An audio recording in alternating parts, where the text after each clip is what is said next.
entertainment business program. Been doing music, rocking out with Davis Chris since we've been at LA Film School since day one, literally day one of. It's a unique story about it. Since day one of LA Film School, we're the only two down there in our class down at the studio trying to set it up and get things moving and percolating in. So that brings us to now. Like I'm in Atlanta right now. I was in LA. I'm in Atlanta. We kind of branched out. Chris is in LA. We've hit Billboard 3 times in 3 different genres. We have multiple credits with Yo Gotti, Iggy Azalea, Boosie Badass.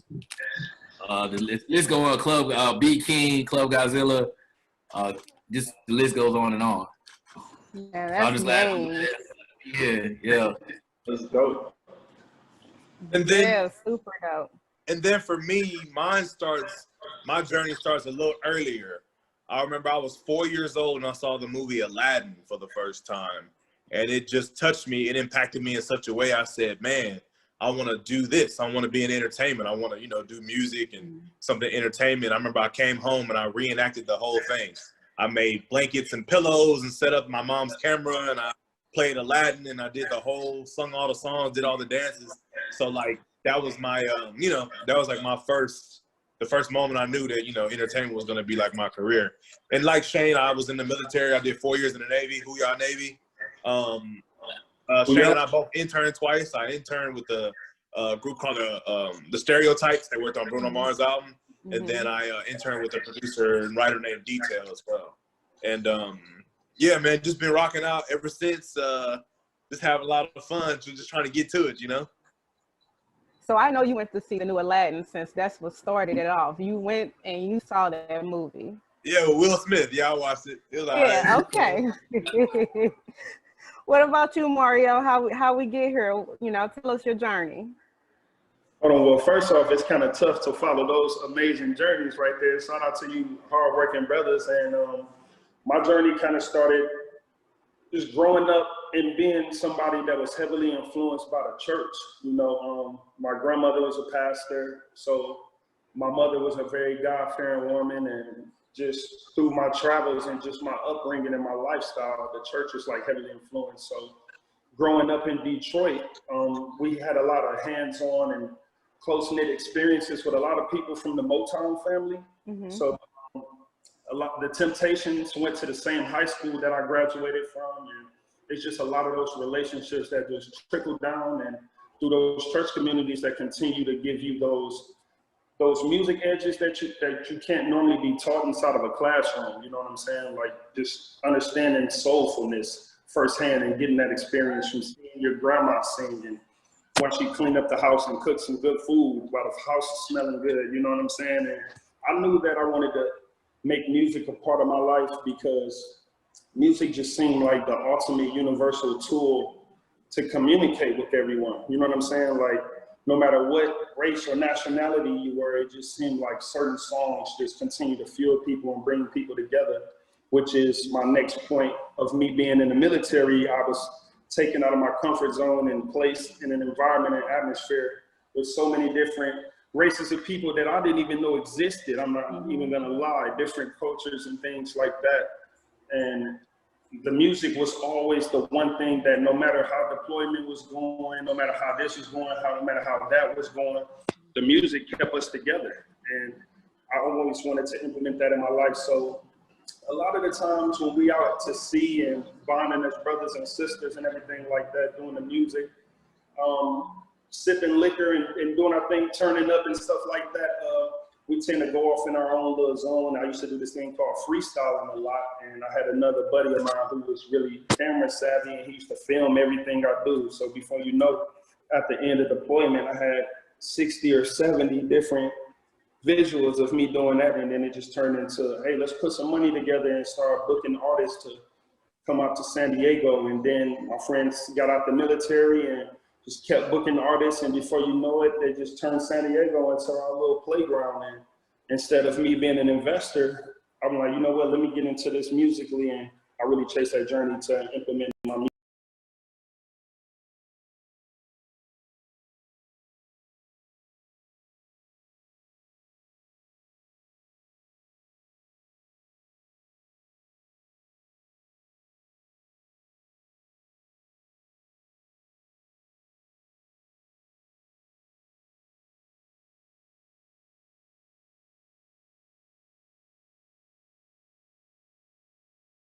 not even be doing this right here if it wasn't for your service. So thank you for that. All of you all, you know, you mentioned foundation, which is the key, and networking. So just want to know, you all attended LAFS, of course. Did you work together? Did you know I know Shane and Davis, of course, you all knew each other, but at any point of your education with LAFS, did you all know each other? Mark? We had class together. Even you were my classmate at one point in time. I was gonna hit it there. You know, you went from, I mean, film program to music to entertainment business. Yeah, definitely. Yeah. We all work together, man. And those guys being who they are, I know that I was going to bump into them in certain circles that people normally don't get to. So shout out to y'all, grind. You know, I talk about that a lot, you know, during registration and orientation to our new students about just networking. Say you came from the film program, music program, entertainment business, but through all those programs, you all network, and that's very important. So, you know, to our students right now that Facebook Live or just here in the chat, network. These brothers met at LAFS networking, and I can tell you personally, they didn't start together. When did you start your career with LAFS, Mario? Do you remember what year that was? That 2012, November 26, 2012 was my first day of school. If it wasn't the 26th, it was the 27th. I remember that because I think that's the day I moved to LA. And I think the 26th was definitely my first day of class. I came up there for some Roscoe's Chicken and Waffles, and it was some construction going on Sunset Boulevard, and I was supposed to make a left turn, but the construction made me make a right turn, and then I drove past the film school. I'm like, what's this? And I kept driving, and then I saw the recording school. I'm like, oh, hold on, I gotta pull over. And then I went inside of the school, because at the time I was in a group with another dude. And we went inside the school, and they like, yeah, you a veteran, so if you want, you know, you can not only come here, the military will pay all your tuition, give you the brand new MacBook with all of the softwares, and I was just sold after that. They didn't have to tell me nothing else. Yes, sir. Yeah, I was about to say, Davis, Shane, when was your first start with LAFS? My first day was January 2016. Yeah, that was my first day. And I had heard about this from, I think someone that was in the Navy too. And, you know, he mentioned it because originally I was going to go to Full Sail. I went to Winter Park, Florida, and I was going to go to Full Sail. But then I was like, nah, I got to get out to Hollywood. You know, I got to get to the epicenter of the entertainment world. So I just came out here and did all my research and checked it out. And, you know, you guys were gracious and helped me and assisted me, you know, getting into LA Film. And, yeah, just been rocking ever since. Yeah, I just jumped right in. Yeah, January. I think we started the same day in January 4th, 6th, somewhere. Literally just got out of the military, moved out to LA. I was already looking at Full Sail too.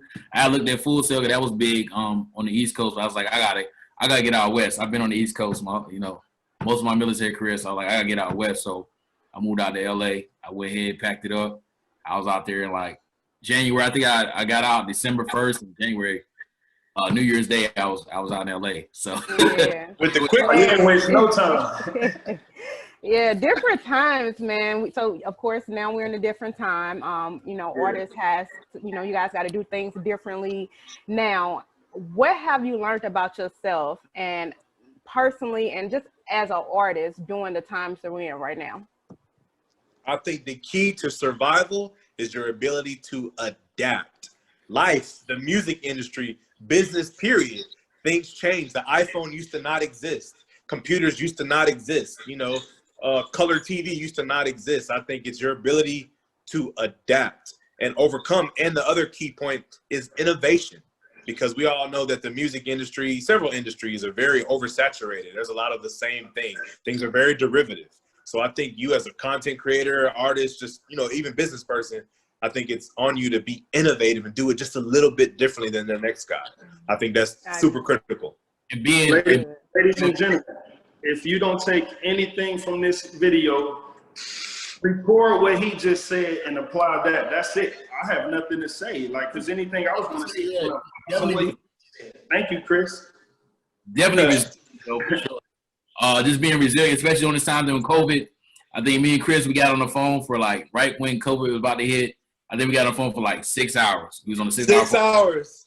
No cap. Exaggeration. No that. We was on the phone 6 hours. Like, man, look at all this happening. Like, this is what we gotta do. We gotta do this. Hey, what about this? Hey, because the playing field's level. We're not on tour. No one's on tour. Everyone's at home. We started reaching out. We started going down our list of like people we reached out before, and we started getting responses back.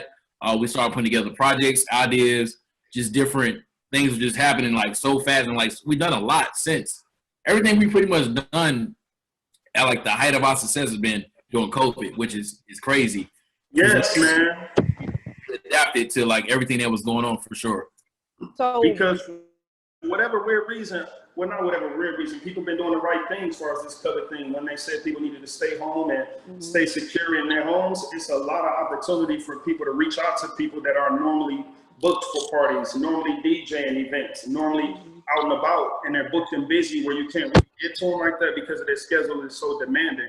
But they're at home chilling and kicking it. You'd be amazed the people that I was able to link up with and get some work done with through this COVID thing, you know? So it definitely has been a lot of ups in there, and unfortunately, it's been a lot of downs in there for a lot of people out there as well. yeah, so did you hear that to all my students? They said that this is the time to really connect with them. Okay, they're telling you right now what they're doing to connect with people they want to work with. You have the opportunity right now to have this platform, speak with these men right now, chat them up, connect with them. At the end of the show, we're going to, ask you guys to pump up your IG. This is the time to connect with these men, and they're out here doing big things right now. I want to go into another subject. I know that David. Let me get one quick point real quick. Go ahead. I'm sorry. Real quick, super important. The term networking. Make sure you guys are networking across. Don't say things like, yeah, I'm going to call Taylor Swift. It's like, nah, bruh. It's a long list of people ahead of you. Network across, because there's a guy that you're in class with right now that might be a dope engineer. Like if you sing or you rap, he might be a dope engineer. And his engineer friend might have a homie down at the film school that might do videos. Build, network across and build with your peers and elevate together. I knew Shane 4 years ago. I still rock with Shane now. So now, network across. Let me add on to what he said, Alicia, before you move on. So what he said is exactly how I got my deal with Ice-T. I was at class, and one day I just like to come to school dressed up and fresh, like you two guys. You know what I'm saying? Because if you look good, you feel good. You never know who you're gonna see. You never know who you're gonna bump into, especially over there in that building. That building is so prestigious. You know what I'm saying? Both of those buildings, film school and the recording school, all three of those buildings, rather. Say that again, Mario. Say that loud again, loud and proud. If you're a real one, you know the film school, we got 3 buildings. You know what I'm saying? So again, I came to school fresh one day, and this girl just kept staring at me, and she was like, "I haven't even heard any of your music." She waited to break, of course, and she's like, "I haven't heard any of your music or anything, but are you an artist or an actor or something?" I'm like, "I do music." And she was like, "Well, I just want to introduce you to somebody that I think can help your career." That person just wound up being my manager, Him G, one of the forefathers of gangster rap. They started the West Coast gangster rap with Ice-T's and the Dr. Dre's and all of them. And he took me backstage to meet Ice-T maybe about 2 weeks after that. And I've been signed to Ice-T ever since, off of a classmate's referral to somebody she knows. So networking is definitely where it's at. Dope. Right. And it had a lot to do with you being humble as well. Yeah. Oh, absolutely. So what advice would you all, all the time, what advice would you give to our students and any other alumni on how to deal with the mental aspect of the music business, the entertainment business, and then also what resources that you all have that you may want to share? We'll start with Shane. Yeah, I would say just be professional. Be a professional. Don't just look at it as I'm a student. I'm a student. I'm a student. And like, that mentality alone can kind of hinder you from achieving and like moving forward and progressing in life. So if you go to like, I'm a producer. Hey, I'm a producer. I produce records. Hey, I'm an engineer. I do this. Hey, I'm an exec. I'm a manager. I manage artists. Just having that. I think that's been the key to like a lot of my success is me walking in the rooms and having conversations and emails like, hey, I'm a producer. Hey, I represent this brand, and creating your brand too is also key. Like it's not hard. You don't have to put a lot of thought into it. Just go with what comes natural and go, hey, this is my brand. Hey, I represent my brand. This is my brand. And when you're reaching out and of course when you're networking and stuff with people. And I would say with the school, man, use them instructors. Them instructors, a little sauce. Some sauce. Come on, man. Brandy Mama was our teacher, for crying out loud. It's because, students sometimes will be like, man, that old guy don't know nothing, man. Man, he ain't done that since, man, I'm telling you, I reached out, I think with the radio play, C. Michael Bray put me up with the radio stuff, and we got our stuff going. We start reaching out to all these program directors, told me how to reach out to program directors, what kind of music program directors are looking for when you go to the station, not to always aim for the big, 106.1 and the big tier station, but to go for the smaller niche little stations where they're smaller and have a smaller audience. And then when your records are playing there, the bigger stations going to pick you up for a spin or two if they like the record and the record's dope and people are liking it. So I would say definitely take a lot of advice from all your instructors. They're very knowledgeable. They definitely understand the game. They haven't been doing this for a long time. That's been a lot of key to me learning stuff and always be learning, be in that learning mode. To always be like, know it all and know it all and everything. Always like be suggestive to learn all the way across the board. And then I would say I got two theories that I kind of have developed over time. The first one is my Rubik's Cube theory. You guys know the Rubik's Cube, right? Think about it. Every time you see someone solve it, you're all like, oh, wow, he did a Rubik's Cube. Did you guys know that the instructions to solve it come with it when you buy it? So, what does that mean? So the epiphany I had in my head was, oh, you can do what is perceived to be difficult or hard if you just read and do your research and pay attention. That's a Rubik's Cube theory. The other one is a Purple Cow theory. The book is, I think, Seth Godin. It's Purple Cow theory. And all it says is if you're driving down the highway and see a bunch of white cows, you see one purple one, you're almost 9 out of 10 times going to be like, hey, that's a purple cow. And that talks about your art being remarkable. Is it worth making a remark? So when I send music to people, I don't say, hey, what do you think? I send it to them. If they, send fire emojis or, oh, this is dope, that's the remark. I know I did my job. Mm-hmm. So those are two things that I've kind of really, I really live by. Just do the research, just read, pay attention, and try to make art that is, remarkable, that'll make someone, react. My advice is do things that pertain to your lifestyle. For me, when I do music, every day that I wake up, I'm not waking up and saying, hey, I'm going to be an artist today. This is a lifestyle for me. So whatever your profession is, whatever your craft is, whatever it is that you're passionate about, walk the walk, talk the talk. Because if you just punching a clock, I'm doing this from 9 to 5, and you're going to miss layers of creativity. And you got to always be acceptable to catching some creativity, no matter what it is and how it applies. It can be creativity for your business plan. It could be creativity if you're a producer. It can be a creativity if you're an artist. I found myself writing down lyrics on a napkin because my phone was dead one time. You know what I'm saying? Just so I can capture that beat. You got to always do things that are tailored to your lane. And once you find out what your lane is, speed down that lane and push yourself to your limits within that lane, even to times where it becomes uncomfortable to you, because you never know, you may open up another range within your craft or something that you didn't know that you had or you can reach to. So I just tell people to do things that's comfortable and that's around them, and they're to be different too at the same time, so that's my game for you guys. I hope y'all taking notes. These guys are like throwing gems at y'all for real. Thank you for that. So they want to know, and I'm gonna start off with Shane, what projects you working on, what artists you've worked with. We see them plaques in the back. Talk to us. Let us know what's going on. Man, we got a lot going on. We just had a single come out last Friday, me and Chris, Mommy Wata, that just came out last Friday. So that's the newest and latest for that one. We had an album, Wings and Blue Cheese, come out in August.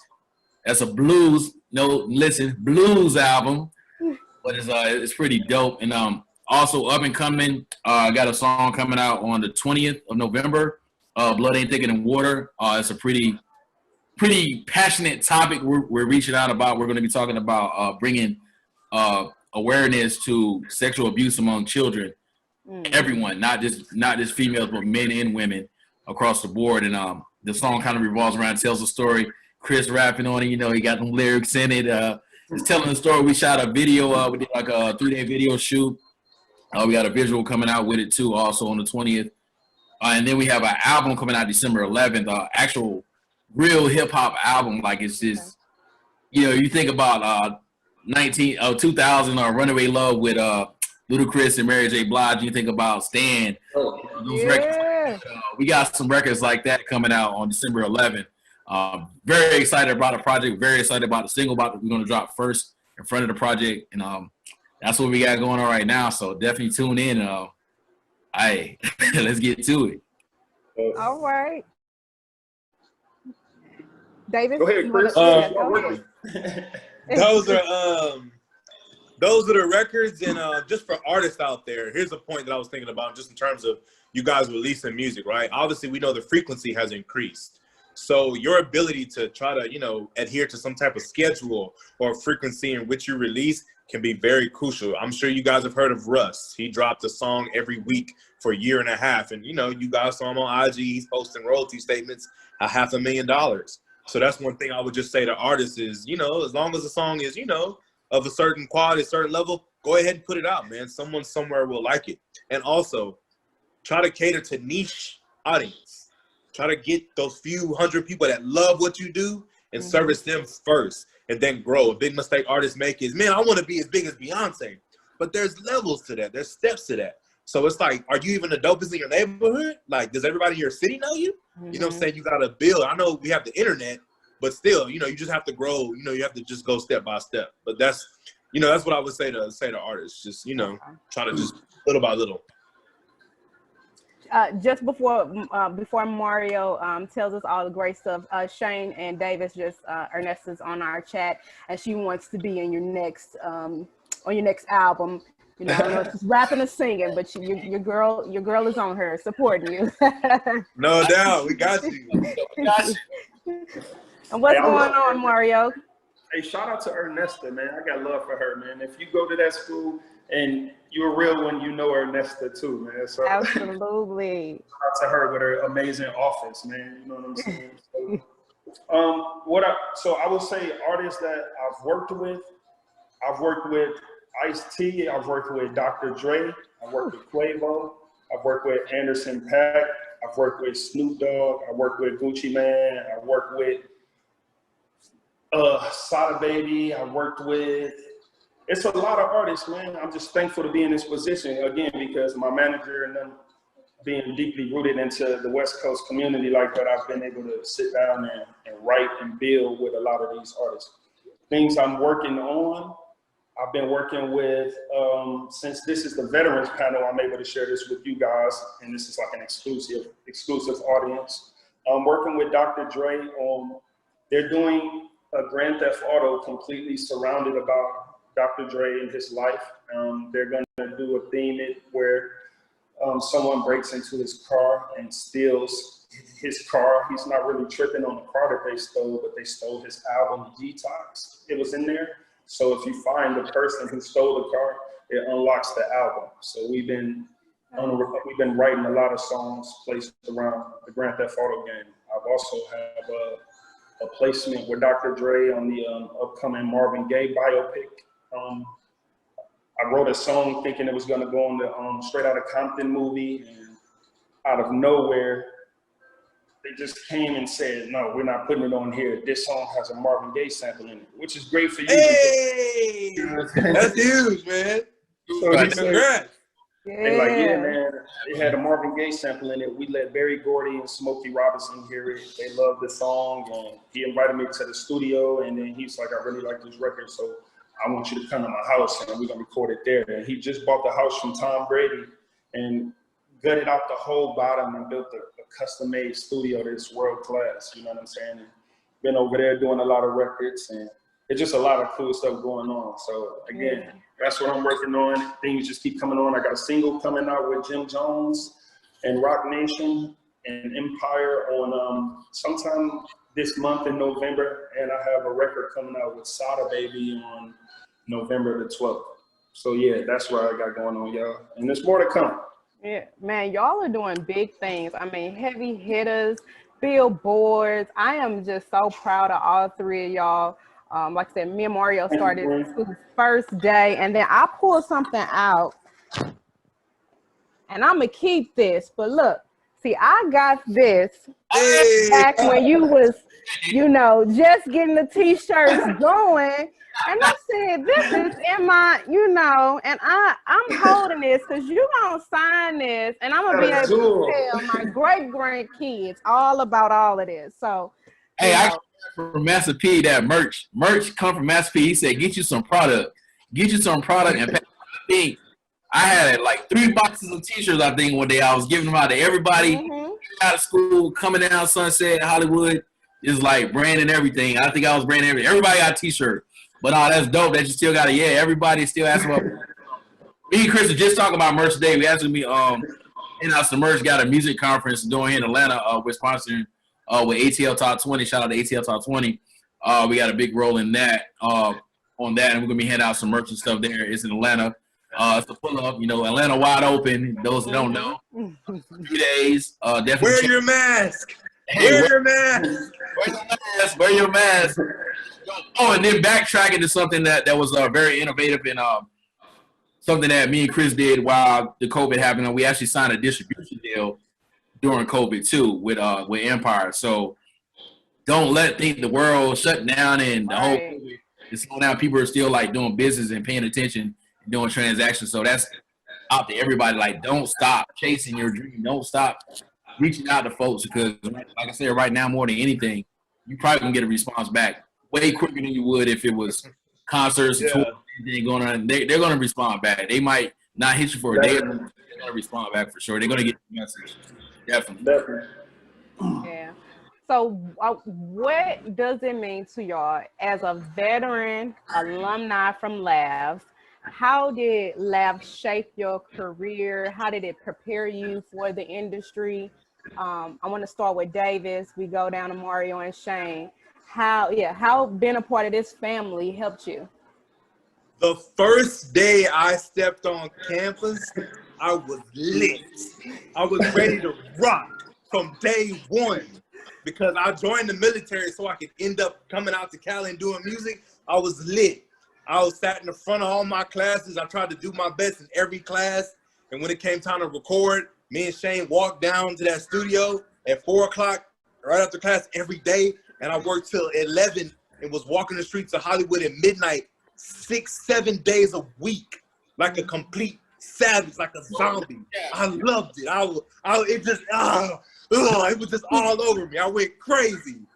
And real quick, the point about being a veteran, I am thankful and blessed that I can represent life after the military. I'm proud to be an example of you can get out of the military if you want to transition out, and you can have a successful life in music, in entertainment, if you work hard, you know, keep faith, and just, you know, go crazy. So I really, you know, I hold that, that's just example of positive energy. I hold that near and dear to my heart. It's very important to me. Yeah, that's funny that Chris said it to piggyback because, representing the military outside of you know, being out of duty and stuff and coming to the civilian world, because I was laughed at when I was told, and this what really makes me like grind so hard. And Chris I tell him the story all the time, but I got laughed at. Like, they was like, "What are you gonna do?" Because I was up for promotion. You know, that's more money, more everything, and I turned it down. I'm like, I'm done. Like, I'm getting out of the military. I'm going to LA. I'm doing entertainment. And then it was just like, what? Like, entertainment? I would never forget. They laughed at me. My supervisor, my immediate, the head supervisor, which was the command sergeant major, laughed at me. Their little secretary, they was sitting a little bigger than just a piece of paper, man. The school is awesome. I love being a part of that school, and that's my favorite part, is being able to go back. Shout out to Mike Munkachi and Erica and everybody, you know what I'm saying? Like, I love that school. Rising, everybody, you know what I'm saying? You know what I'm saying? Family, man. And I can contest, for these brothers, like they have graduated, and sometimes I can pop out my office and I'll see Mario walking down, or I'll see Davis, and I'm like, Shane, what are you doing here? Even when you guys were in class, you stayed on the building, you stayed on the scene, and it's just going back from what Shane was saying. You in the entertainment business program, but you over here in marketing, you getting to know these people, because at the end of the day, we're all still people. And when you graduate, you want that networking ability. Somebody can help you. So yeah, man, humble. Thank you all for all of this. Go ahead, Shane. Yeah, and I was gonna say, like, it's always more than one answer to a problem. So like 2 + 2 = 4, but 3 + 1 = 4 too. And then 1 + 1 + 1 + 1 + 1 = 4. So it's like different ways to like reach that goal. That's why I go to say that it's different ways to reach the goal. Even though some people might have taken this way to do it, we kind of took like the side doorway to doing things to our success. Versus like everybody's at the door beating down the front door. Oh, let me do this. I got beats. I'm gonna get places. Like going around and like just figure out your own path to go that certain route, and you'll still get to say you're still gonna be the same goal. You're still gonna be dope. You're still gonna be producing. You're still gonna hit billboard. It's just different ways to go about doing it. I think that's another thing I just want to like push on people. Like, don't always look at it as just one way to do something. Like, it's several ways you can do things and you still win. That's dope, bro. Yeah. So I'm going to open up the question and answers. And then while we're opening that up, I want to give you guys the opportunity and also put in a chat your information, your IG, where we can check everything out, all the upcoming music and films. Go ahead and upload that. And then we'll start taking some Q&As.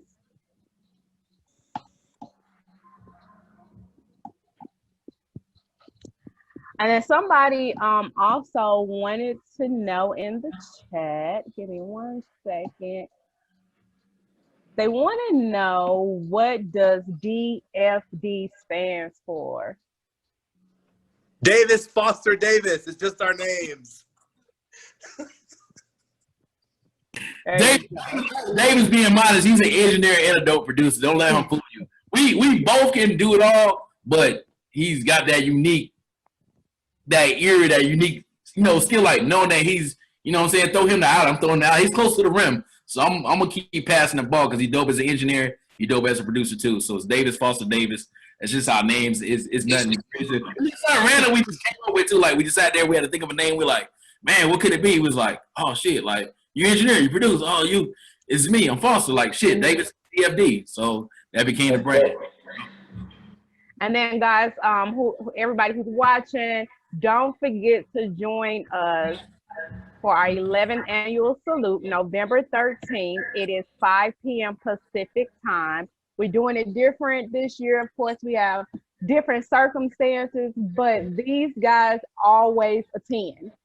Mario, tell us a little bit about, how it goes down with annual salute. Not only does Mario attend every year, he brings his manager with him. So these are the type of things that I am talking about when I'm talking in orientation and registration, that our alumni comes back and they working hard in the industry, and you never know who they gonna bring with them. So yeah, talk about that a little bit.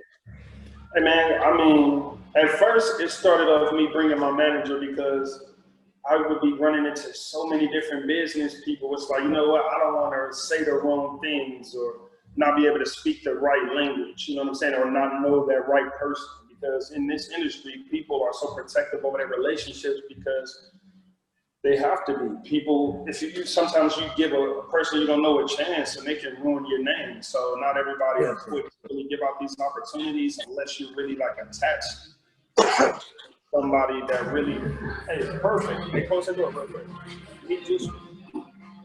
My manager just walked out. So like, yeah, I always used to bring my manager to the events because he speaks the language of business, and over just him being my manager for around 7 years, it grows on me and I'm able to speak it myself freely, but I still bring him around because he's more of a mentor too. Yeah, so, thank you. We see you every year. We're gonna miss you this year, but I'm used to seeing you all as a duo coming in, fresh and representing. Yeah, we're in the studio working right now. You see, there's some artists in there recording right now. It's loud in there. That's the reason I'm out here in the hallway. And I can't hardly hear you, so that's why I'm just nodding my head because the music is so loud. I got you. Okay. How you guys doing? We are good, thank you. That's good. So hopefully we'll meet in person or do another Virtual on the 13th. We got a salute. Is it 13th or the 11th? It's the 13th.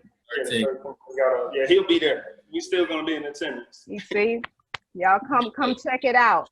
So yeah, I'm looking here. I think that is any last advice, anything that you want to let us know, or you want to pump our students up before we get out of here, guys. I know you're pretty busy. I got something for you. On your pursuit to wherever it is you're trying to get in terms of success, you have to have the courage to fail more times than most people even try. of course. That means you got to get back up, hear no, get a thumbs down, but get back up, and keep going. Yes, definitely, for sure. That was a slammer right there, home run. Don't stop. Like that. Man, what's up with it, man? How you doing, man? Hey, what's going on with you, man? Already. Everything good, man. I'm tired, man. Long day, long night. Don't stop. Tomorrow the election. Hope everything goes well. Crazy time right now, but we still doing what we do, working. It's a lifestyle for us. That's what it is. And we tell the students that it's a lifestyle. You just don't jump in and get the. Oh, okay. I know they watching.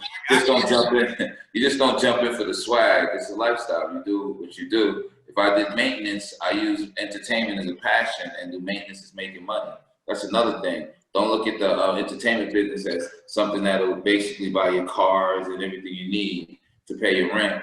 Use that as a passion. Do what you do. Study for something so you can fall back on it. I would recommend mathematics and spelling, so you can know what's in your face when you get into the business. It's very important. The math and the vocabulary, the language, the swag, the culture, so that's where I come from, the culture, the root of this. I didn't even know that it was going to turn into a business. I was just doing it because it was fun and we were entertaining people that were the hardest people in the streets, making them happy. So we looked at that like something like, wow, this is cool. So we kept doing it, and it turned into a business with us when we met Ice-T.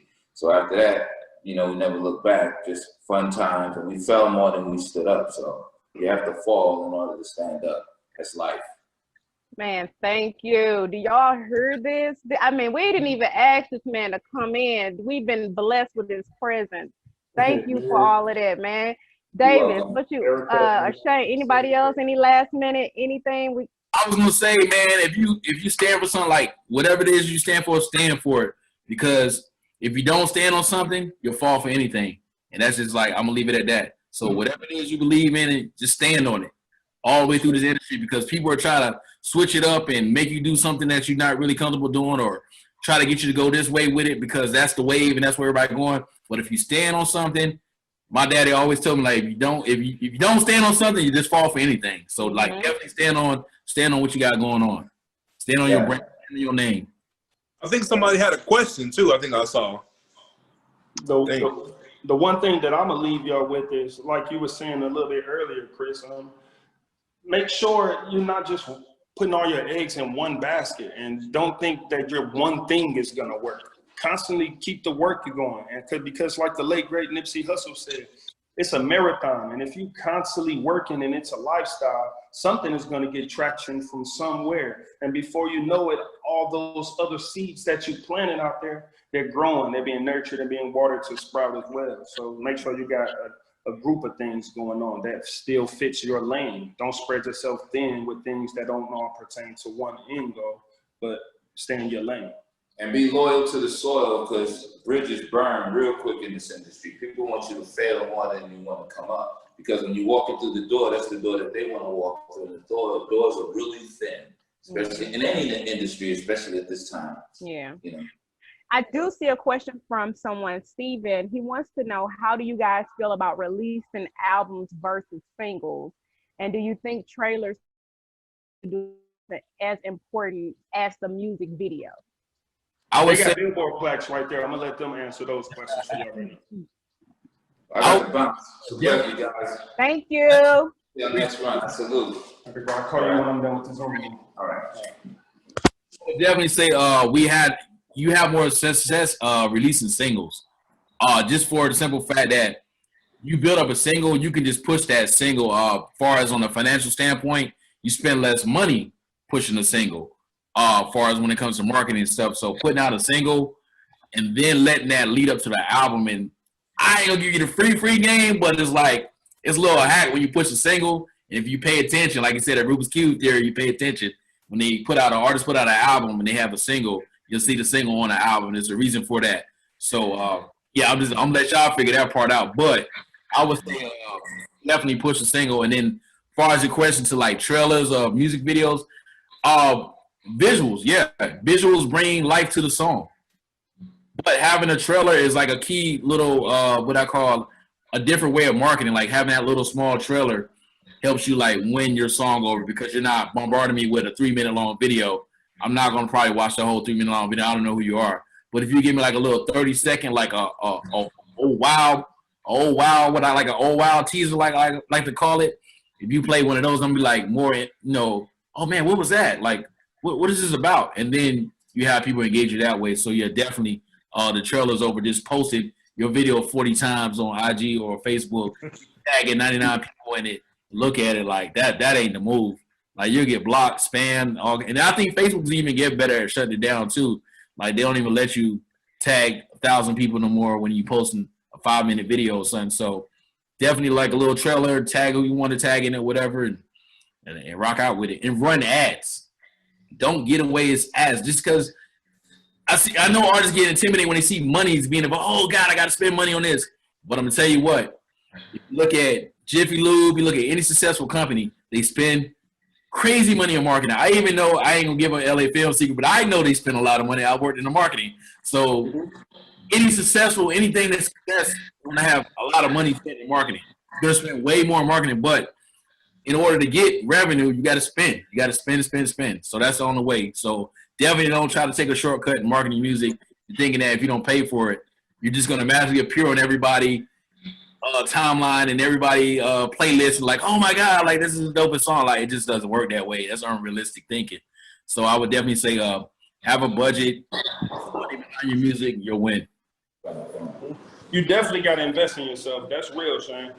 On everything. You gotta spend money. That's the only way to really separate yourself from a lot of things that's going on, because the industry is so oversaturated, man. So many different artists, man, that just want their story told and their voices heard.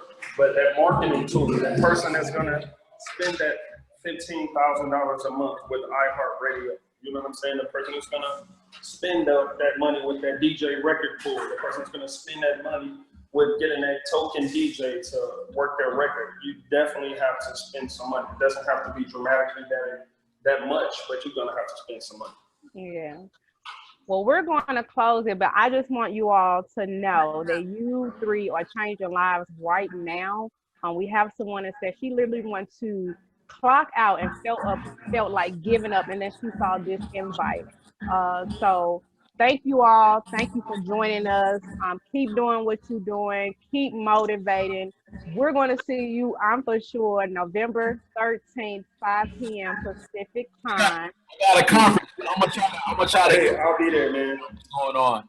Yeah, if you can, just jump in, Shane. Check us out. We know you're a busy man. I'm at, so I'm gonna try to do it on the big screen where I'm at. Matter of fact, I put in my notes. I'm gonna try to get on the big screen. I'm actually on a panel that day on the 13th. And I know I'm 3 hours late. It'll be right around the time I think we got to start. So, but yeah, I'm definitely gonna try to get in and try to chime in and get you on the screen. So, yes, sir. Great. Thank you, Shane, Davis, Mario. It was good chatting it up with you all. Miss y'all. We're gonna get back at it soon. Again, thank you for joining us. Thank you all for your service. Thank you. Support. Man, first time he stepped in my office, I already knew he was gonna be something. Davis, that CD, he put right up in my, listen to this. I mean, so thank y'all. We see y'all November 13th. Enjoy your day, everyone, and be safe. All right, thank you. All right. See y'all later, man. Bye.